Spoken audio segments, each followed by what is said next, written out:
शुभम करोति कल्याणम। श्री नवरात्र व्रत कथा। एक समय नारद जी ने संसार भ्रमण के लिए स्वर्गलोक से मृत्युलोक की यात्रा को प्रस्थान किया। जब मृत्युलोक में पहुंचे तब यहाँ पर अनेक मनुष्यों को नाना प्रकार के क्लेशों से दुखी देखा। किसी मनुष्य को पुत्र से दुखी देखा, किसी को धन के लिए रोते देखा। जब नारद जी ने संपूर्ण मृत्युलोक का भ्रमण कर लिया तब उनके मन में यह विचार उत्पन्न हुआ कि श्री बृहस्पति जी के बहुत दिनों से दर्शन नहीं किए, सो इनके दर्शन भी करते चले। ऐसा मन में विचार उत्पन्न हुआ और वे श्री बृहस्पति जी के स्थान पर पहुंच गए। श्री बृहस्पति जी ने नारद जी के आगमन पर बड़ा हर्ष किया और नारद जी से बोले, आप आज अपने आने का कारण मुझे बताइए। जिस विचार से आप आज मेरे स्थान पर पधारे हैं, निसंकोच मुझसे वर्णन कीजिए। तब नारद जी ने हाथ जोड़ प्रार्थना की और कहा, महाराज, मैं इस बात को जानने के लिए आपके पास आया हूँ कि नवरात्र के व्रत करने से किस फल की प्राप्ति होती है। इस व्रत का महात्म्य मैं आपके मुखारविंद से सुनना चाहता हूँ। तब बृहस्पति जी बोले, हे नारद, इस नवरात्र व्रत कथा को मैंने ब्रह्मा जी से सुना था। यह नवरात्र का व्रत चैत्र शुक्ल पक्ष प्रतिपदा से अष्टमी तक और आश्विन मास में भी आश्विन शुक्ल पक्ष प्रतिपदा से अष्टमी तक किया जाता है। यह नवरात्र व्रत संसार की दुर्लभ से दुर्लभ वस्तु को प्राप्त कराता है। जैसे पुत्र की इच्छा वाले को पुत्र, धन के इच्छुक को धन, विद्या चाहने वाले को विद्या, सुख चाहने वाले को सुख मिलता है। इस व्रत के करने से रोगी मनुष्य रोग से छुटकारा पा जाता है और कारागार में बंद प्राणी कारागार से मुक्त हो जाता है तथा उसकी सारी आपत्तियां दूर हो जाती हैं और वह सुख के साथ जीवन व्यतीत करने लगता है। नवरात्र व्रत जो नहीं कराता है वह अनेक दुखों को भोगता है। उसके शरीर में कुष्ठ हो जाता है और वह अंग से हीन हो जाता है। उससे संतान उत्पत्ति नहीं होती। इस प्रकार वह मूर्ख अनेक दुख भोगता है। इस व्रत को न करने वाला निर्दयी मनुष्य धन और धान्य से रहित हो भूख प्यास के मारे पृथ्वी पर घूमता और गूंगा सा हो जाता है। यदि व्रत करने वाला मनुष्य सारे दिन उपवास न कर सके तो एक समय भोजन करे और उस दिन बांधव सहित नवरात्र व्रत की कथा का श्रवण करें। ब्रह्मा जी बोले, हे बृहस्पति, जिसने पहले इस महाव्रत को किया था उसका पवित्र मनोहर इतिहास मैं तुम्हें सुनाता हूँ।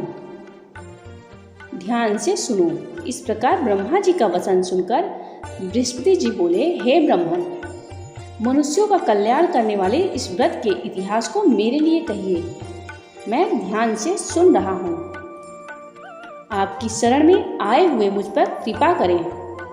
ब्रह्मा जी बोले, पीठत नाम के मनोहर नगर में अनाथ नाम का ब्राह्मण रहता था। वह भगवती दुर्गा का अत्यंत भक्त था।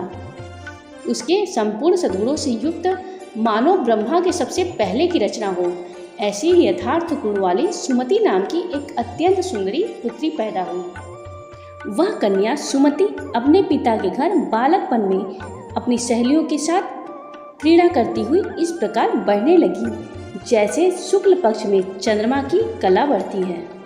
उसका पिता प्रतिदिन जब दुर्गा जी की पूजा और होम किया करता था उस समय यह भी नियम से वहां उपस्थित होती थी। एक दिन सुमति अपनी सहेलियों के साथ खेलने गई और भगवती के पूजन में उपस्थित नहीं हुई। उसके पिता को पुत्री की ऐसी असावधानी देखकर बड़ा क्रोध आया और पुत्री से कहने लगा कि हे दुष्ट पुत्री, आज प्रमाद से तूने भगवती दुर्गा का पूजन नहीं किया। इस कारण मैं किसी कुष्ठी और दरिद्री मनुष्य के साथ तेरा विवाह करूंगा। इस प्रकार कुपित पिता का वचन सुनकर सुमति को बड़ा दुख हुआ। पिता से कहने लगी कि हे पिताजी, मैं आपकी कन्या हूँ, मैं आपके सब तरह से अधीन हूँ। जैसी आपकी इच्छा हो वैसा ही करो। राजा, कुष्ठी अथवा किसी के साथ जैसी तुम्हारी इच्छा हो मेरा विवाह कर सकते हो, पर होगा वही जो भाग्य में लिखा है। मनुष्य न जाने कितने मनोरथों का चिंतन करता है, परंतु होता वही है जो भाग्य में विधाता ने लिखा है। जो मनुष्य जैसा कर्म करता है उसको फल भी उसी कर्म के अनुसार मिलता है, क्योंकि कर्म करना मनुष्य के अधीन है पर उसका फल देना दैव के अधीन है। जैसे अग्नि में पड़े हुए तीड़ादि उसको अधिक प्रदीप्त कर देते हैं, उसी तरह अपनी कन्या के ऐसे निर्भयता से कहे हुए वचन सुनकर उस ब्राह्मण को अधिक क्रोध आया। तब उसने अपनी कन्या का कुष्ठी के साथ विवाह कर दिया और अत्यंत क्रुद्ध होकर कहने लगा कि जाओ जाओ, जल्दी जाओ और अपने कर्म का फल भोगो। देखे केवल भाग्य के भरोसे पर रहकर क्या करती हो। इस प्रकार से कहे हुए पिता के कटु वचनों को सुनकर मन में विचार करने लगी कि अहो, मेरा बड़ा दुर्भाग्य है जिससे मुझे ऐसा पति मिला। इस तरह अपने दुख का विचार करती हुई वह सुमति अपने पति के साथ वन में चली गई और भयावन से कुशायुक्त उस स्थान पर उन्होंने वह रात बड़े कष्ट से व्यतीत किए। उस गरीब बालिका की ऐसी दशा देखकर भगवती दुर्गा पूर्व जन्म के पुण्य के प्रभाव से प्रकट होकर सुमति से कहने लगी, हे दीन ब्राह्मणी, मैं तुझ पर प्रसन्न हूँ। तुम जो चाहो वरदान मांग सकती हो। मैं प्रसन्न होकर वांछित फल को देने वाली हूँ। इस प्रकार भगवती दुर्गा का वचन सुनकर ब्राह्मणी कहने लगी कि आप कौन हैं जो मुझ पर प्रसन्न हुई हो। यह सब मेरे लिए कहो और अपनी कृपा कटाक्ष से मुझ दीनदासी को कृतार्थ करो।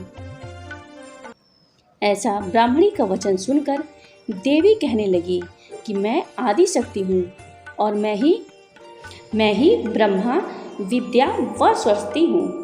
मेरे प्रसन्न होने पर प्राणियों का दुख दूर होकर उनको सुख प्राप्त होता है। हे ब्राह्मणी, मैं तुझ पर तेरे पूर्व जन्म के पुण्य के प्रभाव से प्रसन्न हूँ। मैं तुम्हारे पूर्व जन्म का वृतांत सुनाती हूँ। सुनो, तुम पूर्व जन्म में निषाद भील की स्त्री थी और अति प्रतिव्रता थी। एक दिन तेरे पति निषाद ने चोरी की। चोरी करने के कारण तुम दोनों को सिपाहियों ने पकड़ लिया और ले जाकर कारागार में बंद कर दिया। उन लोगों ने तुझको व तेरे पति को भोजन भी नहीं दिया। इस प्रकार नवरात्र के दिनों में तुमने न तो कुछ खाया और न जल ही पिया, इसलिए 9 दिनों तक नवरात्र का व्रत हो गया। हे ब्राह्मणी, उन दिनों में जो व्रत हुआ उस व्रत के प्रभाव से प्रसन्न होकर मैं तुम्हें मनोवांछित वर देती हूँ। तुम्हारी जो इच्छा हो सो मांगो। इस प्रकार दुर्गा जी के कहे हुए वचन को सुनकर ब्राह्मणी बोली कि अगर आप मुझ पर प्रसन्न हैं तो माता दुर्गे, मैं आपको प्रणाम करती हूँ। कृपा कर मेरे पति के कोढ़ को दूर करो। देवी कहने लगी कि उन दिनों में जो व्रत किया था उस व्रत के दिन का पुण्य अपने पति को कोढ़ दूर होने के लिए अर्पण करो। उसके प्रभाव से तेरा पति का कोढ़ ठीक हो जाएगा और सोने के समान शरीर वाला हो जाएगा। ब्रह्मा जी बोले कि इस प्रकार देवी के वचन सुनकर वह ब्राह्मणी बहुत प्रसन्न हुई और पति को निरोग करने की इच्छा से ठीक है ऐसे बोली। तब उसके पति का शरीर भगवती दुर्गा की कृपा से कुष्ठहीन होकर अति कांतियुक्त हो गया, जिसकी कांति के सामने चंद्रमा की कांति भी क्षीण हो जाती है। वह ब्राह्मणी पति की मनोहर देह को देखकर देवी को अति पराक्रम वाली समझकर स्तुति करने लगी कि हे दुर्गे, आप दुर्गति को दूर करने वाली, तीनों लोगों का संताप हरने वाली, समस्त दुखों को दूर करने वाली, रोगी मनुष्य को निरोग करने वाली, प्रसन्न होने पर वांछित वस्तु को देने वाली, वह दुष्ट मनुष्य का नाश करने वाली हो। तुम ही सारे जगत की माता और पिता हो। हे अम्बे, मुझ अपराध रहित अबला का मेरे पिता ने कुष्ठी मनुष्य के साथ विवाह कर मुझे घर से निकाल दिया। उनकी निकाली हुई मैं पृथ्वी पर घूमने लगी। आपने ही मेरा इस आपत्ति रूपी समुद्र से उद्धार किया। हे देवी, आपको प्रणाम करती हूँ। मुझ दीन की रक्षा करो। ब्रह्मा जी बोले, हे बृहस्पति, इस प्रकार उस सुमति ने मन से देवी की बहुत स्तुति की। उसकी की हुई स्तुति सुनकर देवी को बहुत संतोष हुआ और ब्राह्मणी से कहने लगी, हे ब्राह्मणी, तेरे उद्धारक नाम का अति बुद्धिमान, धनवान, कीर्तिमान और जितेंद्रिय पुत्र शीघ्र ही होगा। ऐसा कहकर वह देवी उस ब्राह्मणी से फिर कहने लगी कि हे ब्राह्मणी, और भी जो कुछ तेरी इच्छा हो वह वांछित वस्तु मांग सकती हो। ऐसा भगवती दुर्गा जी का वचन सुन सुमति बोली, हे भगवती दुर्गे, अगर आप मेरे ऊपर प्रसन्न हैं तो कृपा करके मुझे नवरात्र व्रत विधि बतलाइए। हे दयावती, जिस विधि से नवरात्र व्रत करने से आप प्रसन्न होती हैं, उस विधि एवं उसके फल को मेरे लिए विस्तार से वर्णन करें। इस प्रकार ब्राह्मणी के कहे हुए वचन सुनकर भगवती दुर्गा कहने लगी, हे ब्राह्मणी, मैं तुम्हारे लिए संपूर्ण पापों को दूर करने वाली नवरात्र विधि को बतलाती हूँ, जिसके सुनने मात्र से तमाम पापों से छूटकर मोक्ष की प्राप्ति हो जाती है। आश्विन मास के शुक्ल पक्ष की प्रतिपदा से लेकर 9 दिन तक विधि पूर्वक व्रत करें। यदि दिन भर का व्रत न कर सके तो एक समय भोजन करें। किसी विद्वान ब्राह्मण से पूछकर घट स्थापना करें और वाटिका बनाकर उसको प्रतिदिन जल से सींचे। महाकाली, महालक्ष्मी और महासरस्वती इनकी मूर्तियां बनाकर उनकी नित्य विधि सहित पूजा करें और पुष्पों से विधि पूर्वक अर्घ दें। विजोरा के फूल से अर्घ देने से रूप की प्राप्ति होती है। जायफल से कीर्ति और दाग से कार्य की सिद्धि होती है। आंवले से सुख व केले से भूषण की प्राप्ति होती है। इस प्रकार फलों से अर्घ देकर यथाविधि हवन करें। खाड़, घी, गेहूँ, शहद, खीर, जौ, बिल्व, तिल, नारियल, दाख और कदम, इनसे हवन करें। गेहूँ से होम करने से लक्ष्मी की प्राप्ति होती है। खीर से मोक्ष, चंपा के पुष्पों से धन व पत्तों से तेज और सुख की प्राप्ति होती है। आंवले से कीर्ति व केले से पुत्र, कमल से राज सम्मान, दाखों से सुख संपत्ति की प्राप्ति होती है। खाड़, घी, नारियल, शहद, जौ, तिल, इनसे तथा फलों से होम करने से वांछित वस्तु प्राप्त होती है। व्रत करने वाला मनुष्य इस विधान से होम कर आचार्य को अत्यंत नम्रता के साथ प्रणाम करे और यज्ञ की सिद्धि के लिए उन्हें दक्षिणा दे।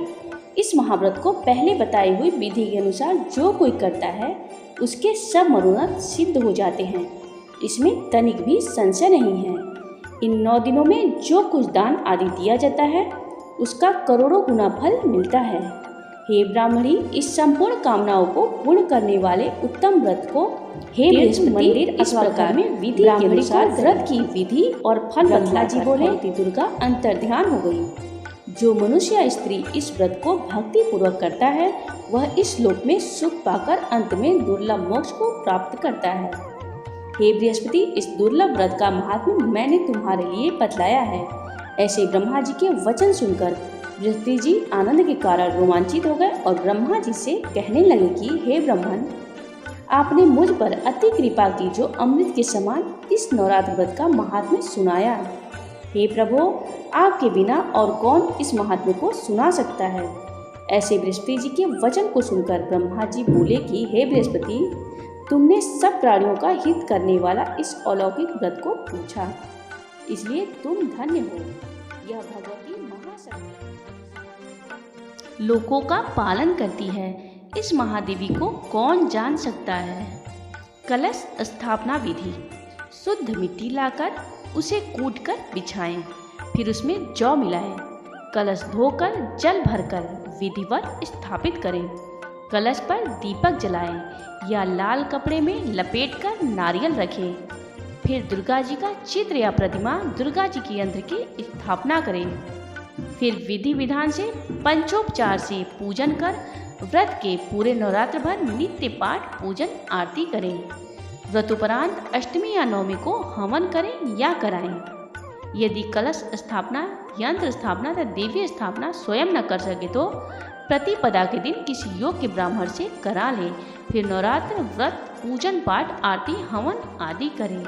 जय दुर्गा माता, जय दुर्गा माता। सब पे अपनी कृपा बनाए रखना। अगर आपको मेरी ये कथा पसंद आई हो तो वीडियो को लाइक, सब्सक्राइब